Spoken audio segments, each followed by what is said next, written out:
जय श्री राधे सभी मित्रों को हमारे आध्यात्मिक वीडियो में आप सभी का हार्दिक स्वागत है। तो आज के वीडियो में हम जानेंगे गुरु की महिमा क्या है और गुरु की परिभाषा क्या है। तो सबसे पहले हम जान लेते हैं ये कलयुग चल रहा है और कलयुग में गुरु की पहचान होना बहुत ही मुश्किल है।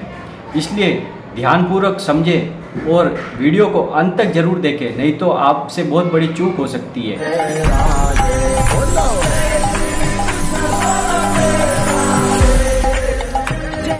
पहले गुरु की परिभाषा आप जान लीजिए।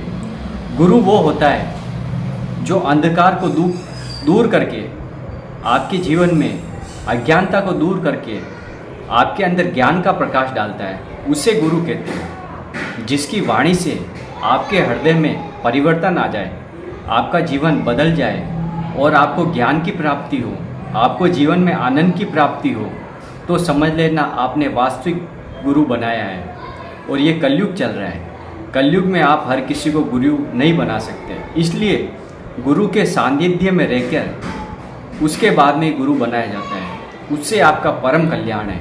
अगर आप जीवन में चाहते हैं आपकी उन्नति हो, आपके जीवन में कभी समस्या नहीं आए, आपके जीवन में दुविधा ना आए, आपके जीवन में कोई चिंता नहीं आए तथा आपके जीवन में कोई भी समस्या नहीं रह जाए, आपके जीवन में धन आए, वैभव आए, शांति आए, आपका मन मतलब हमेशा शांत रहे, इसके लिए आपको क्या उपाय करना है। तो वीडियो को पूरा जरूर देखें, नहीं तो आपसे बहुत बड़ी चूक हो जाएगी और आप भगवत मार्ग में प्रवेश नहीं कर पाएंगे। तो हम गुरु की महिमा एक कथा के माध्यम से समझेंगे। एक बार वैकुंठ में नारद जी गए। वहाँ भगवान श्री हरि विष्णु और माता लक्ष्मी विराजमान थे। वहाँ नारद जी जैसे ही गए, भगवान विष्णु उनके पांव चापने लगे और माता लक्ष्मी उनके पंखी करने लगी। तो नारद जी आश्चर्य में हो गए कि ये क्या हो रहा है, कि हे प्रभु आप ये क्या कर रहे हो। तो प्रभु ने उनको कहा कि आप जाइए पृथ्वी पर और गुरु की प्राप्ति कर लीजिए, तब आपको पता चलेगा। क्योंकि नारद जी को बहुत ही अहंकार आ गया था, इसलिए भगवान एक लीला कर रहे थे।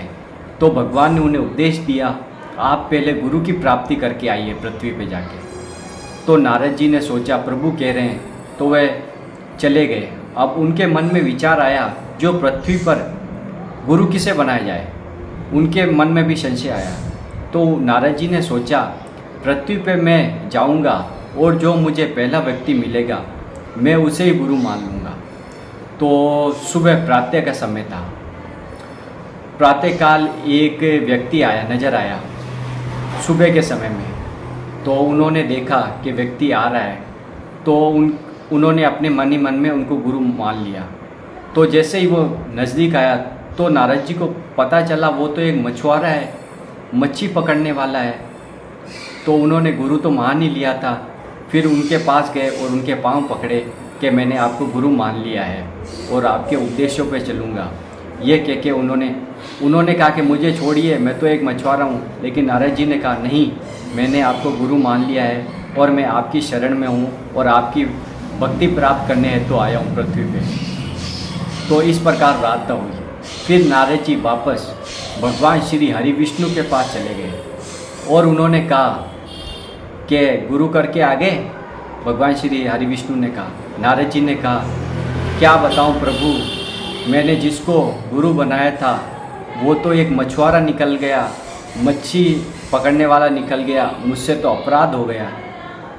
तो भगवान हरि विष्णु बहुत ही क्रोधित हुए और नाराज हुए कि आपने गुरु की महिमा का घोर अपमान किया है। आपने उनकी महिमा पर एक बहुत ही बड़ा संक्षेप लगाया है। आपने गुरु की महिमा को नहीं जाना है और गुरु का विरोध करना और गुरु के खिलाफ में कोई भी शब्द बोलना, ये बहुत ही बड़ा अपराध माना जाता है।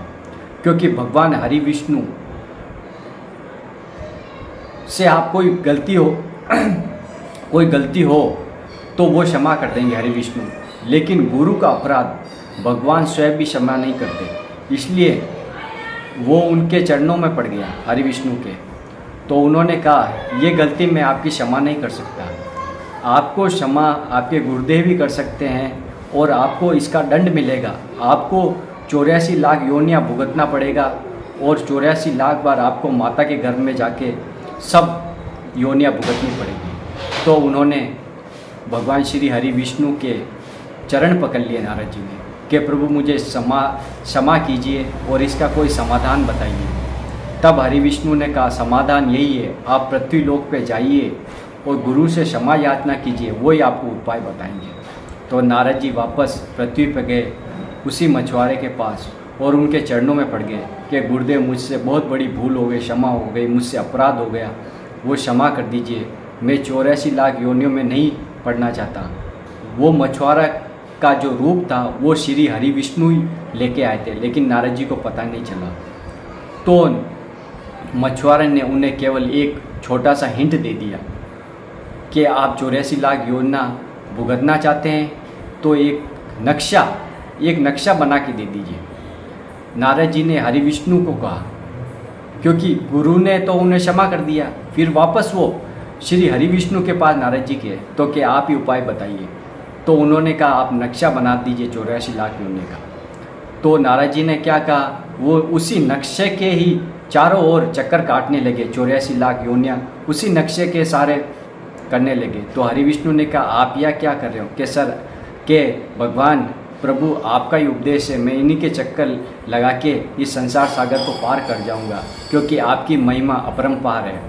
तो इस कहानी से हमें ये शिक्षा मिलती है कि गुरु अपराध कभी नहीं होना चाहिए, अपने वचनों से कभी भी गुरु का अपराध नहीं करें, क्योंकि गुरु का अपराध लगने पर भगवान स्वयं भी क्षमा नहीं करेंगे। गुरु के शरण में रहिए, गुरु के उपदेशों का पालन करिए, तथा जीवन में अगर आपको सुख शांति चाहिए, आनंद चाहिए, परमात्मा का साक्षात्कार चाहिए तो गुरु अवश्य बनाए।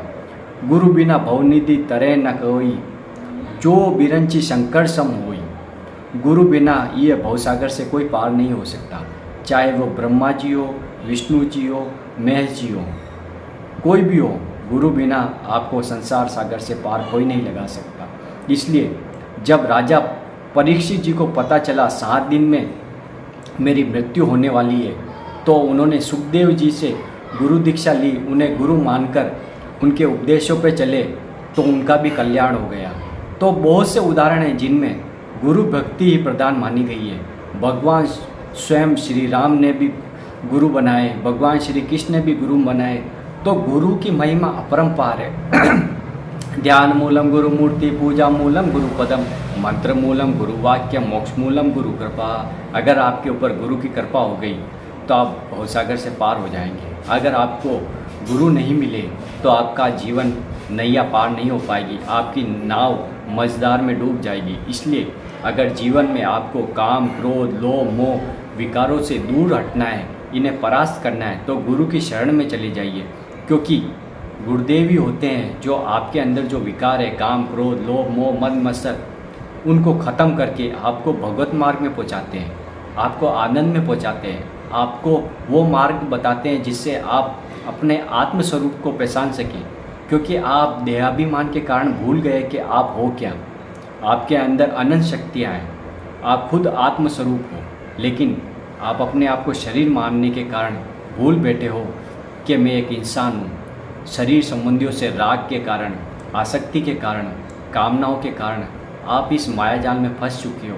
क्योंकि भगवान श्री कृष्ण भगवद गीता में कहते हैं, देवी होशा गुणमयी मम माया दुरत्तया मामेव प्रपदन्ते माया में ताम तरंती थे, कि हे अर्जुन, मेरी माया बहुत ही दुस्तर है, जिसने चराचर जगत को माया में लपेटा हुआ है। अगर इससे पार जाना है तो सिर्फ भगवान श्री कृष्ण का भजन कीजिए, नाम जप करिए, सिर्फ जिब्या से राम राम कृष्ण कृष्ण हरि हरि बोलिए। फिर देखिए आपका जीवन कैसे आनंद की ओर अग्रसर होता है और जीवन में आपको सभी सुखाली मिलेगी, खुशहाली मिलेगी, तथा आपके जीवन में आनंद भरपूर होगा। आपके कोई धन की कमी नहीं होगी, वैभव की कमी नहीं होगी। आप जहाँ जाओगे आपकी विजय ही होगी, लेकिन आपको अपने जीवन में सुधार लाना पड़ेगा, गुरु के उपदेशों पे चलना पड़ेगा।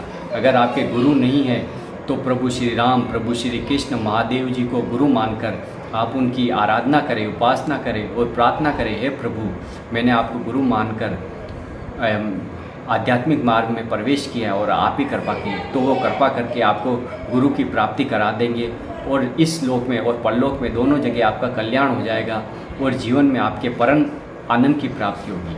ये वीडियो कैसा लगा? वीडियो को लाइक कर दें, कमेंट कर दें, शेयर कर दें और चैनल पर नए हैं तो चैनल को सब्सक्राइब जरूर कर दें, क्योंकि ऐसी आध्यात्मिक वीडियो हम आपके लिए लाते रहते हैं। राधा वल्लभ श्री हरिवंश।